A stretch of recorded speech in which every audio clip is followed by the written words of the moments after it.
Shalom saudara-saudara, teman-teman, serta Bapak Ibu pendengar semua. Kembali lagi saat ini kita akan sharing bersama mengenai kebaikan Tuhan yang sudah kita alami.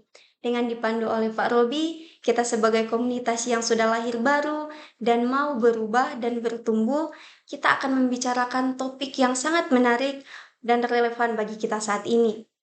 Di era sekarang banyak teman-teman membicarakan suatu topik yaitu ketidakpastian.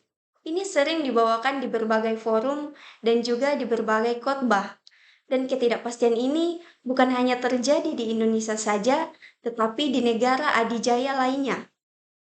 Betul, betul. Jadi ketidakpastian itu secara pribadi banyak orang alami, juga keluarga, bahkan bangsa. Apalagi kalau saya lihat seluruh dunia, siapa yang sangka pernah ada terjadi perang Rusia dengan Ukraina di abad ini. Lalu Israel sampai berperang sampai ke Gaza, sampai kemana-mana itu. Lalu bencana alam di mana-mana, banjir, lalu longsor, lalu juga cuaca begini panas dan seterusnya. Siapa yang bisa mengatakan apa yang terjadi? Ya, tapi hari ini izinkan saya mau bicara bahwa ini bukan hanya kita yang alami. Orang Israel yang pernah diperbudak Mesir ketika dibebaskan oleh Mesir untuk pergi si budak ini, satu titik tertentu mereka juga mengalami ketidakpastian yang besar. Yaitu ketika mereka berkemah di tepi pantai, kurang lebih 1 juta orang, barang 1,5 juta karena 600.000 orang dewasanya, di belakang 600 kereta perang Mesir menyerbu mereka, mengejar mereka. Dan ini orang Israel tentunya takut dan bingung. Tetapi kemudian Tuhan membelah laut dan mereka berjalan di dasar laut. Di sebelah kiri ada tembok air yang besar, sebelah kanan tembok air besar. Di antara dua tembok air itu mereka berjalan.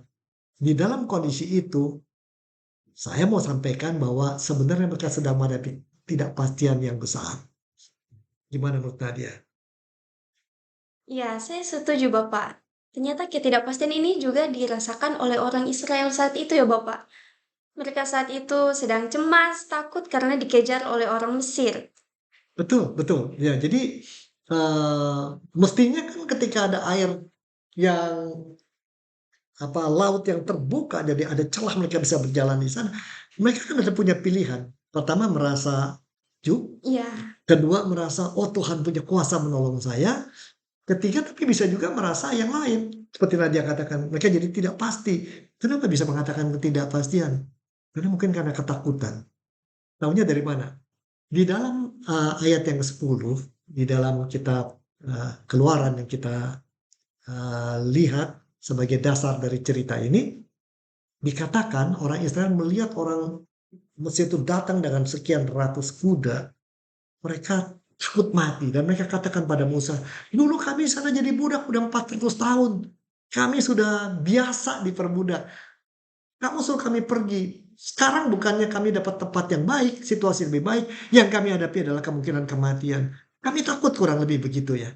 Nah, padahal di masa lalu mereka sudah lihat Tuhan begitu berkuasa. Dan Tuhan berikan janji negeri perjanjian di masa depan. Tetapi pada saat itu, saat kini ketakutan sangat mendominasi mereka. Ya, kenapa mereka takut? Ada sebabnya. Terutama ketika mereka berjalan di antara dua tembok air. Tahu nggak berapa banyak kata takut muncul di Alkitab? berapa banyak itu Bapak kalau muncul di Alkitab? Ya, di Alkitab kata takut itu muncul lebih dari 205 kali. Ya. Tetapi sangat menarik ada kata yang lain, jangan takut. Itu muncul 70 kali. Ingat gembala-gembala ketika malaikat muncul bicara tentang Tuhan Yesus, jangan takut. Musa juga ketika orang Israel panik, jangan takut. Itu muncul 70 kali. Berarti Alkitab menunjukkan pada kita, Anda dan saya dan semua manusia sangat mudah dipengaruhi ketakutan. Bagaimana? Setuju? Setuju Bapak. Dan bagaimana ketika mereka berjalan di antara dua tembok air, kiri air, kanan air, perasaan apa yang muncul tengah mereka? Dalam situasi itu ada kemungkinan mereka itu takjub ya Bapak, takjub melihat yang Tuhan lakukan. Mestinya begitu, ya. Tapi kemungkinan juga mungkin mereka agak ragu-ragu, jadi mereka Nah, buru-buru nih. takut lebih besar karena orang Israel di belakangnya ada orang Mesir gitu ya. Kenapa takut? Karena satu, mereka tidak pasti. Ini benar air hebat ya, bisa ditahan oleh kuasa Tuhan. Ini keajaiban, tapi itu berapa lama ini bertahan? Berapa lama mujizat itu bertahan? Saya tidak tahu. Ada ketidakpastian. Dan itulah pada waktu itu yang membuat mereka eh, takutan ditambah ketidakpastian. Mungkin mereka melupakan masa lalu dan masa depan. Mereka terlalu fokus pada masa kini dan masalahnya. Ini menarik sekali Bapak berbicara mengenai masa lalu, masa sekarang, dan masa yang akan datang. Terjadi ini dialami oleh orang Israel. Kalau menurut Bapak untuk kehidupan kita saat ini bagaimana Bapak untuk menyikapi masa lalu, masa kini, dan masa yang akan datang? Nah, ya saudara-saudara juga benar ya, mungkin kita semua akui zaman sekarang memang ketidakpastian besar sekali ya.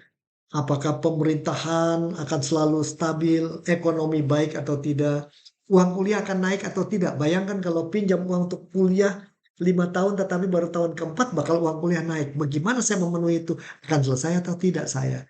Saya udah pacaran sama dia 8 tahun, kok dia nggak pernah benar-benar serius datang mau kawin sama saya. Ini akan jadi pasangan hidup saya atau tidak begitu ya. Atau misalnya Mbak dia kata, ini sakit orang yang saya kita kasihi. Udah ke bermacam-macam dokter, macam sakit, beli obat habis-habisan. Tetap belum ada kepastian dia sembuh atau tidak. Ketidakpastian zaman sekarang besar. Bahkan orang yang melayani Tuhan kadang-kadang kita tidak tahu yang kita rintisnya akan berbuah atau tidak. Kita sudah berdoa kadang-kadang tetap tidak terjadi apa yang kita inginkan. Padahal Tuhan punya rencana lain.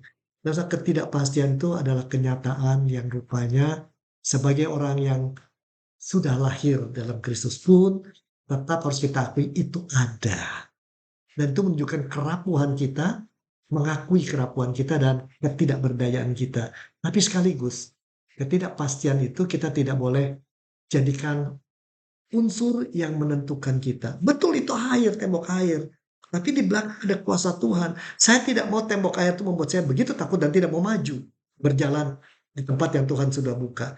Itu catatan kita barangkali. Jadi sangat penting kita akui ketidakpastian dalam hidup. Bisa benar ada dan kita harus akui kita tidak berdaya. Cuman jangan berhenti di situ. Jangan hanya lihat masa kini. Kita lihat masa lalu, Tuhan sudah tolong. Masa depan ada janjinya. Mujizatnya sudah nyata, kasihnya begitu nyata, pilihannya nyata. Janganlah potensi problem yang ada menekan hidup kita dan membuat kita menjauh dari Tuhan. Begitu Nadia barangkali. Ya, ini menarik sekali ya Bapak, karena ini suatu yang sangat tidak mudah untuk kita lakukan. Tetapi inilah yang menjadi keindahan saat kita hidup dan berjalan bersama dengan Tuhan. Berarti berjalan bersama Tuhan bukan berarti berjalan selalu lancar dan nikmat dan nyaman. Tapi justru melalui situasi berjalan di antara dua tembok air yang tidak pasti itu, kita makin pasti akan ngasih kuasa dan rencananya yang begitu baik. Kalau itu terjadi, kiranya Tuhan berkati Anda semua. Dan biar kita diberkati dengan keyakinan itu. Terima Amin. kasih.